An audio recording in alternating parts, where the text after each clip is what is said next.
People across America are now getting fired for celebrating Charlie Kirk's death. This includes political analysts, firefighters, military personnel, and even teachers. In fact, in Texas, nearly 200 school staff are under investigation by local authorities for social media comments and could have their licenses suspended. And it doesn't stop there, because Secretary of State Marco Rubio warned foreign nationals in America, saying, if you are here on a visa and cheering the public assassination of a political figure, prepare to be deported. And also yesterday, Vice President J.D. Vance, while hosting an episode of the Charlie Kirk Show, added to the issue, saying, call them out, and hell, call their employers. Some people have even gone as far as putting up a website called Expose Charlie's Murderers, which aims to expose and dox those making insensitive comments towards his murder. And so far, according to a notice on their site, they have already received nearly 30,000 submissions. Now, some say this feels authoritarian and politically motivated, while others say no one has been arrested for celebrating his death, and that people get fired from their jobs all the time for saying stuff on social media.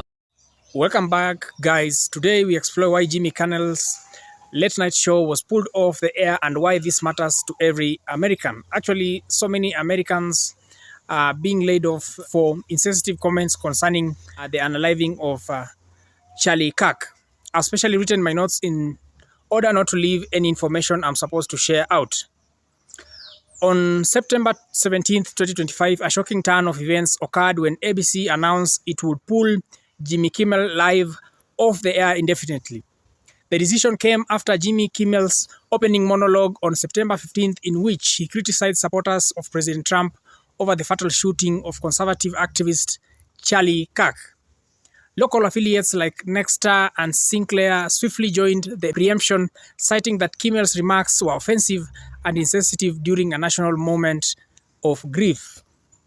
In this video, we'll look at the shooting of Charlie Kirk, Kimmel's remarks, responses from Americans, the network fallout, the role of FCC, and what this teaches us about speaking in times of tragedy.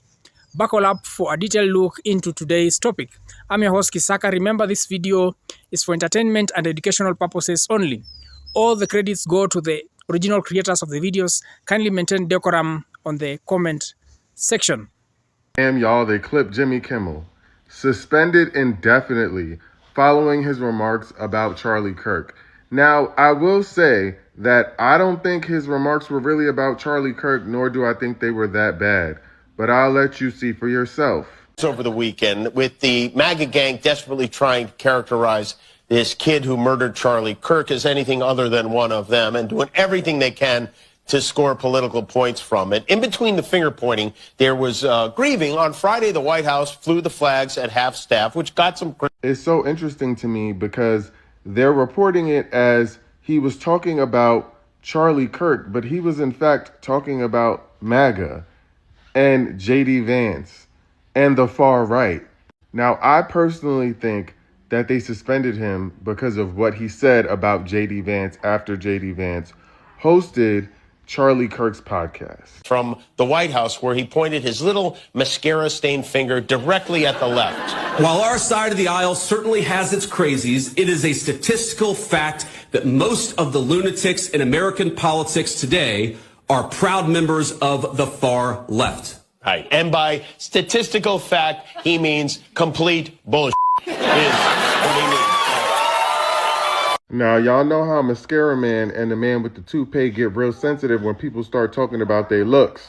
I just think it's interesting that they're on this mission to get people fired in the name of Charlie Kirk, while Charlie Kirk was walking around saying way more extreme things and mocking the death of black people.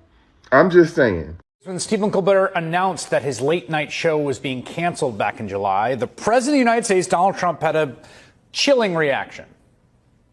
Fallon has no talent. Kimmel has no talent. They're next. They're going to be going. I hear they're going to be going. I don't know, but I would imagine because they get, you know, Colbert has better ratings than Kimmel or Fallon. You know that. They're next. I hear they're going to be going. Well, tonight, an ABC spokesperson confirms that Jimmy Kimmel's late-night show has been preempted indefinitely. Now, it comes just hours after a large set of ABC affiliates announced they would refuse to air Kimmel's show. They say because of comments the late-night host made on Monday night relating to the motives of the man that shot and killed Charlie Kirk, wrongly suggesting the killer was part of the MAGA movement. He was not.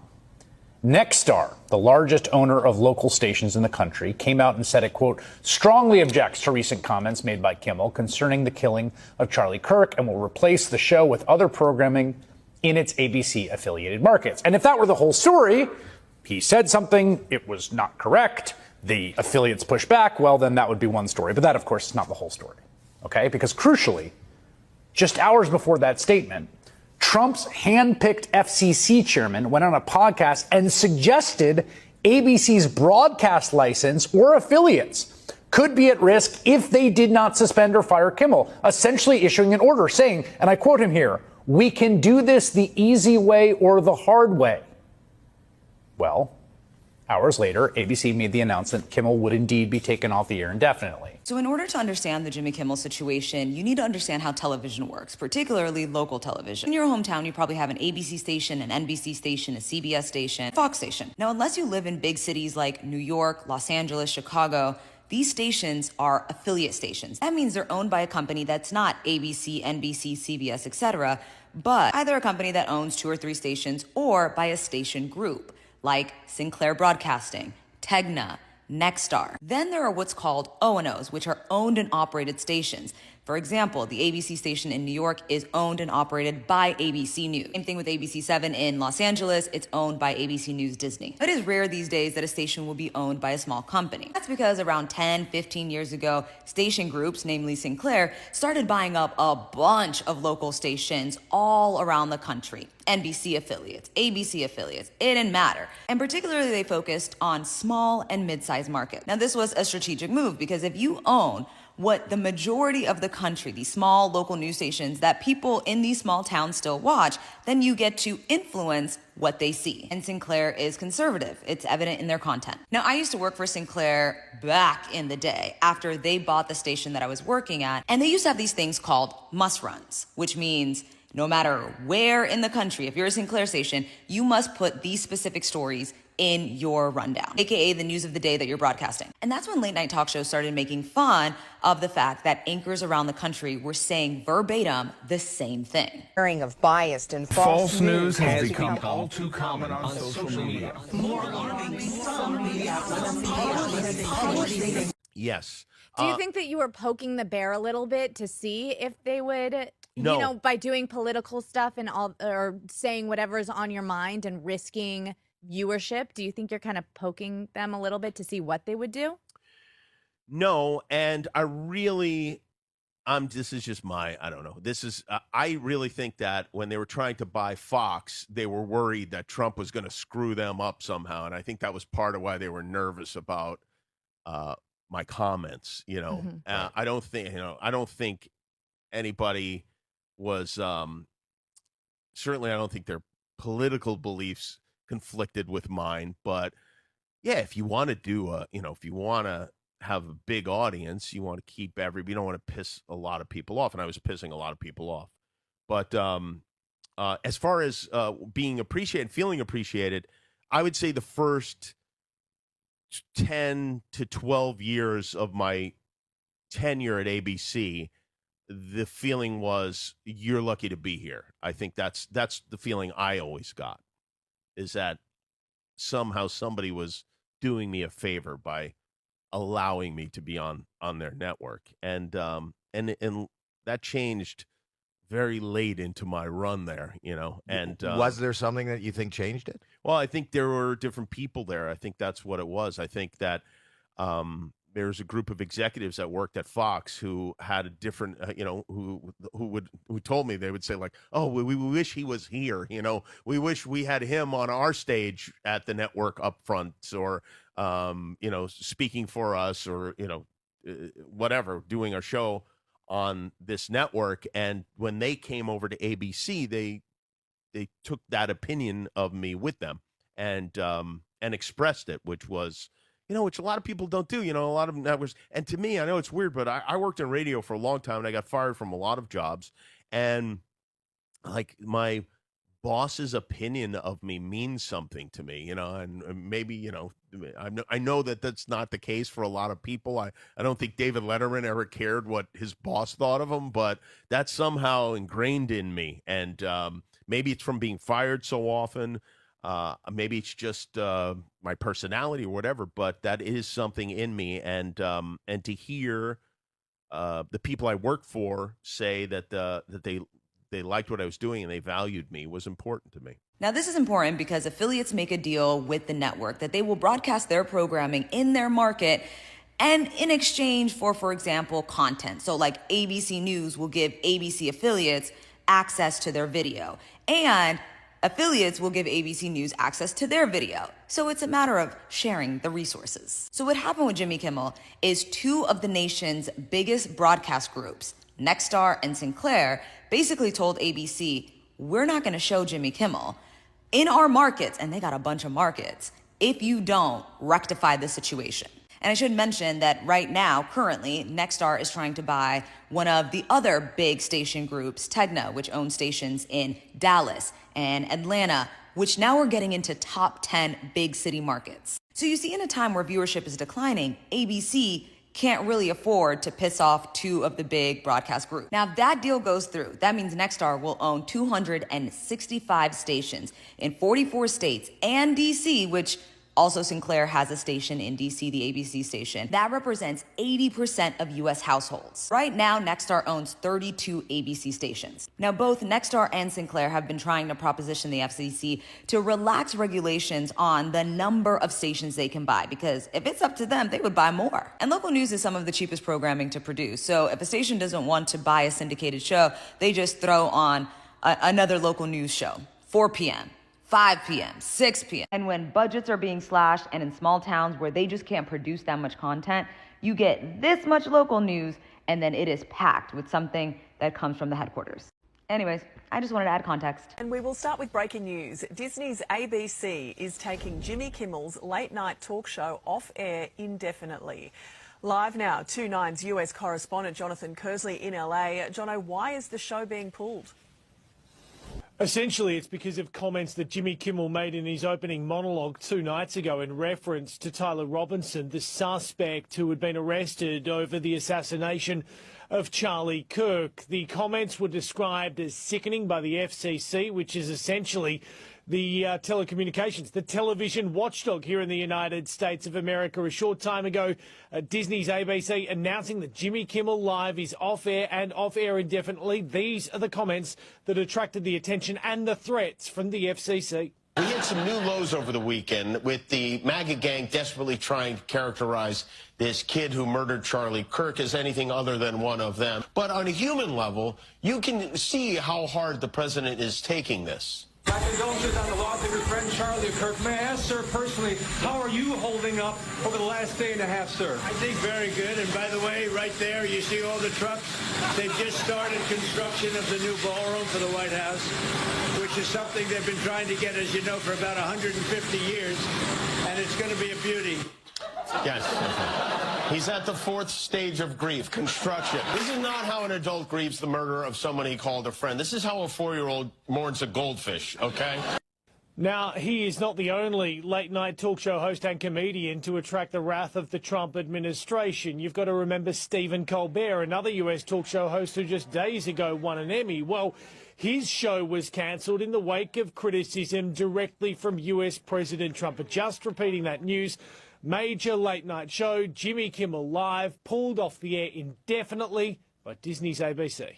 Aside from this obviously being the end of democracy, and we're clearly in fascism now, I'm upset about this for a lot of reasons. But I want to tell you my personal connection to this. That is my dad. He worked security for Jimmy Kimmel for 10 years.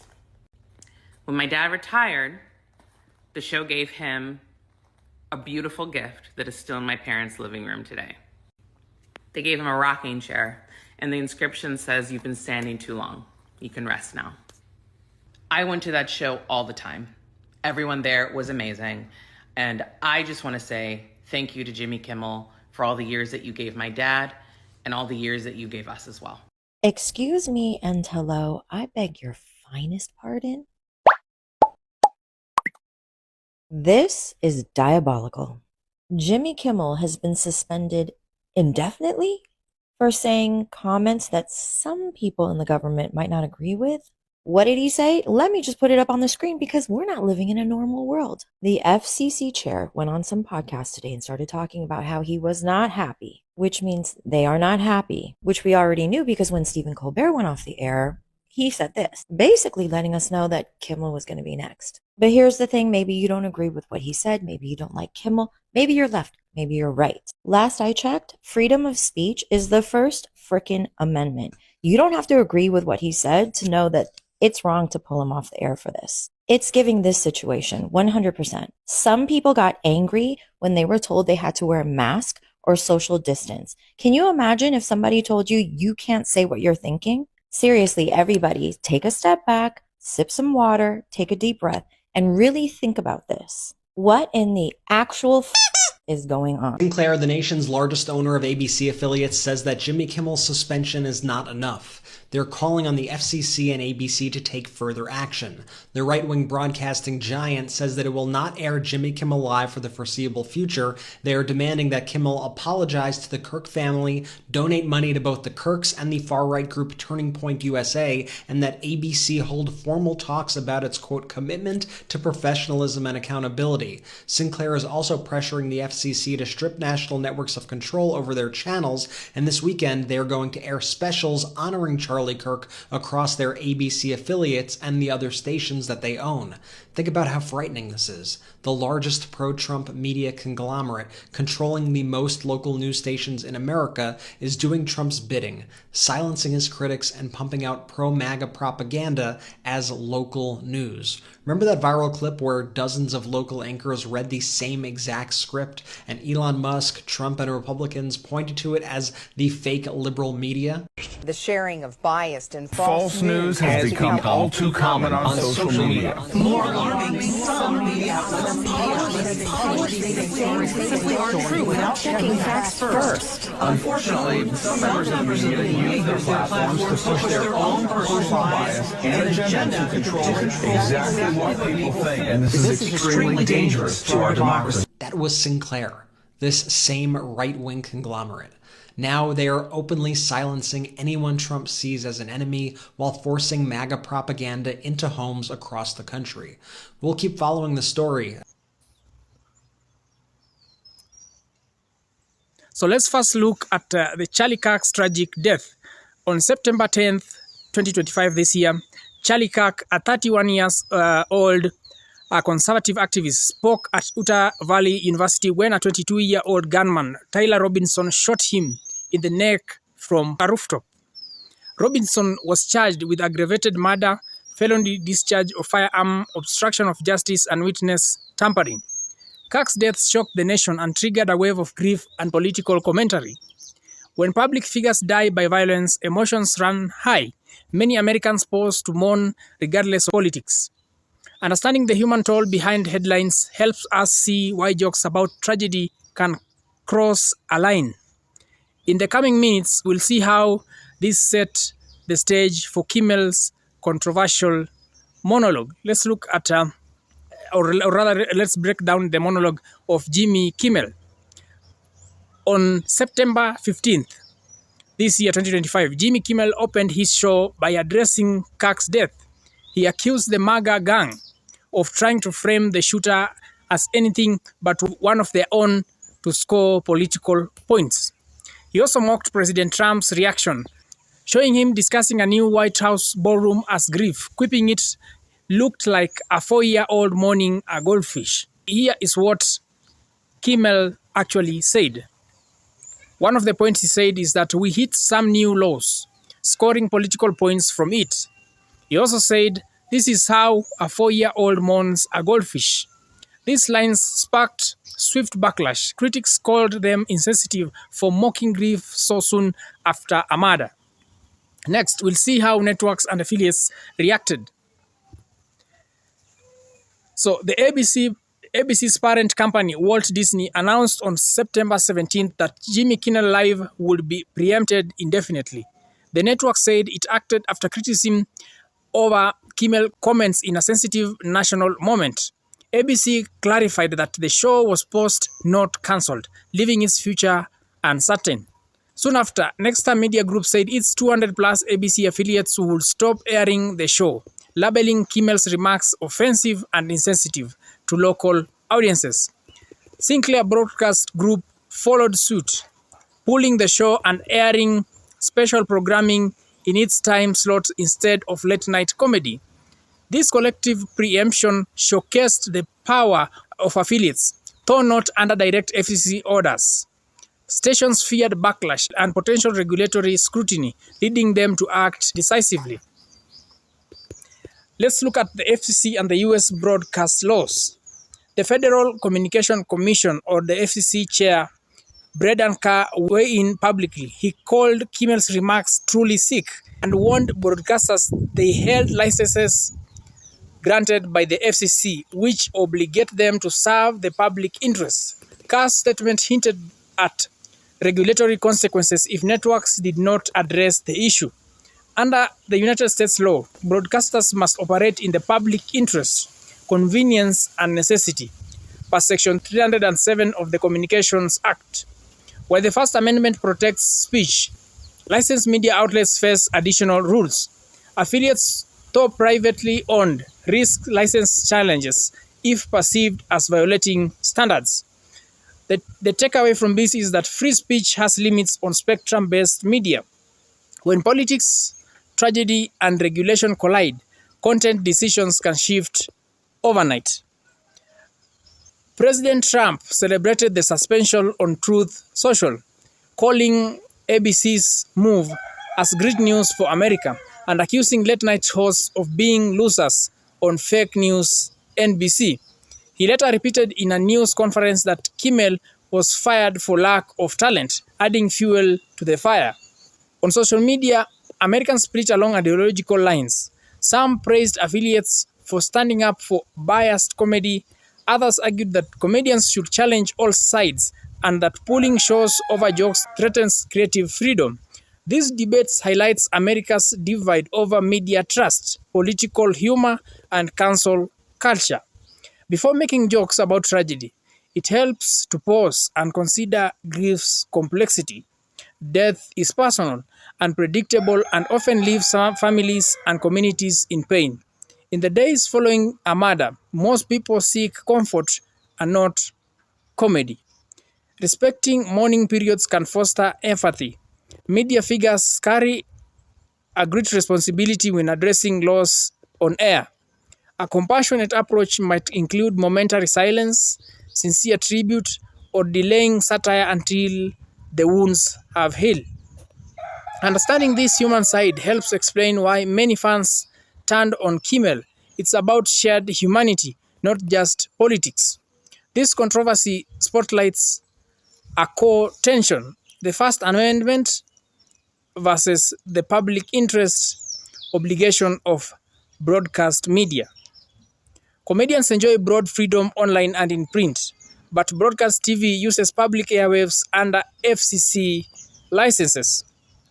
Broadcasters balance local values, national standards, and advertiser interests. Affiliates must gauge community tolerance and potential advertiser backlash before airing controversial content. In this case, fear of FCC scrutiny and political fallout led to rapid preemption. For American viewers, the lesson is so clear. No voice in broadcast TV is absolute. Context, timing, and platform shape what can be said. Jimmy Kimmel's preemption illustrates the tightrope between humor and respect, free speech and regulation. When tragedy strikes, timing and tone matter more than ever. Affiliates and regulators watched closely and acted within their legal duties. Some of the key takeaways. 1. Respecting grief fosters community healing. 2. Licensed broadcasters have duties beyond the First Amendment. 3. Political pressure can trigger swift programming changes. 4. Timing is critical for satire in sensitive moments. What do you think? Should ABC and its affiliates have paused the show? How should media handle jokes after tragedy? Share your thoughts below, like, subscribe, and hit the bell notification icon for more in-depth media analysis. Thank you for watching. Until next time, God bless.